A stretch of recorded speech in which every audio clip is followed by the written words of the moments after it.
to me, this is part of the goal of leadership, is to help people become and do what they should be doing, and like help them get there, right?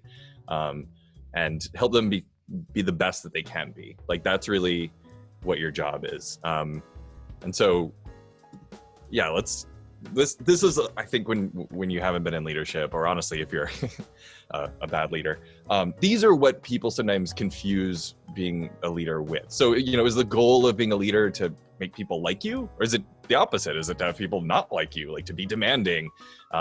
Is it, are you just making sure that we ship? Is that it? Is that the job? Like, is that the job description? Build a roadmap, attend meetings, talk to people, write job requirements. Is that what the job itself is? And it's not. I mean, these are parts of the job sometimes, depending on what you're doing. They can be techniques, but these aren't actually what you're trying to do, right? These are things that you might do during the process, but it's not the actual goal. And, to me, the goal of leader, it's to empower teammates to use their talents effectively for the business. And so, and once again, I'm going to get into it when we get into this other roles. Like this can be a little different depending on where you are in the org and where you're at in your career and what your background is. But in the end, leadership is really, when we're talking in a business, is about making sure that people are enabled and empowered. That means let them do their jobs. Make sure they can actually do their jobs properly. I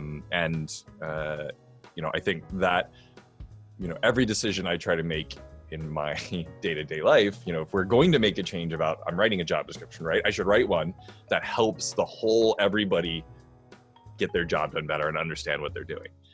If we're going to put in a new policy, it's to make sure, this has to be the goal. This has to be the goal of why you're doing it. And if you're about to do something and you think, wow, this really doesn't help the team use their talents and skills and abilities for the business, then there's no reason to do it. Like, it's a really good North Star to sort of understand what we should and should not be doing. This is an important thing to say, and it's weird that this is controversial.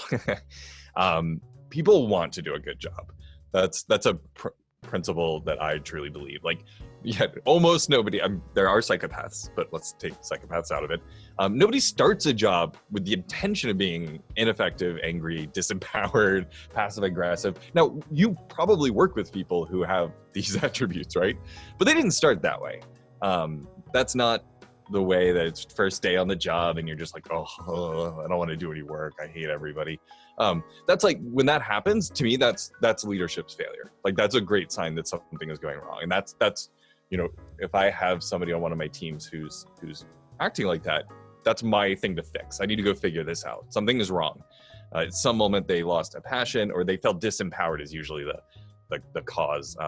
And they don't know what a good job is. That's actually a really common problem, is that people kind of feel unclear about what they should and shouldn't be doing. So like, should I be making this team happy or this team happy? And which one's more important? It's a really common reason why people dislike their jobs.